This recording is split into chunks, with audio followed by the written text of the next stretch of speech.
Sveiki atvykę į naują Tultok pokalbį. Mano vardas yra Filipas, šiandien pasidomėsime galvučių rinkiniu. 94 dalių rinkinys pagamintas iš chromo, vammadžio ir S2 plieno ir yra patogiai bei aiškiai surūšiuotas praktiškame ir tvirtame dėkle.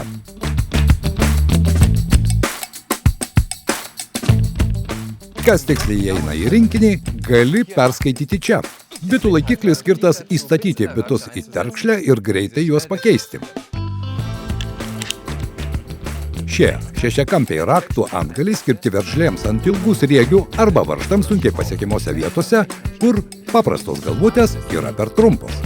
Su šiomis 52 galvutėmis turėsi tinkamą dydį kiekvienam projektui, kai reikia priveržti arba atlaisvinti veržles ir varžtus. Skirtingi dydžiai yra aiškiai matomi dėl lazerinio graviravimo. Šie uždegimo žvakių antgaliai su guminiu įdėklu yra specialūs raktai skirti atsukti arba priveržti uždegimo žvakes.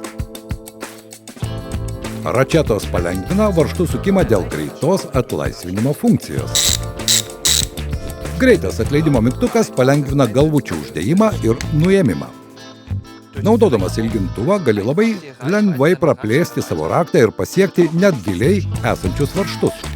Atsuktuvo rankena leidžia naudoti antgalius kaip naudojant įprastą atsuktuvą, o tai ypač naudinga atliekant smulkius darbus. Su pasukamu ilgintuvu gali pasiekti net ir įstrižai esančias varžtų vietas. Lygiai taip pat ir kardano šarnyrai. Jie leidžia dirbti su varžtais, kuriuos galima pasiekti tik kampu. Pusės colio T-formos rankena suteikia daug sverto ir tinka užstrigusiems varžtams atsukti. Ir ketvirtadalio colio T-formos rankena atlieka tą patį, tik su mažesnėmis galvutėmis. Be to, komplekte yra bitų adapteris. Su tuo gali naudoti ir riešutus su standartiniu bitų laikikliu. Be to, rinkinyje yra 3 klasikiniai šešiakampiai raktai vidiniams šešiakampiams varžtams. Su veržliarakčių rinkiniu esi puikiai pasiruošęs daugeliui darbų. Ką veiksi toliau? Parašyk tai komentaruose. Tau pavyks!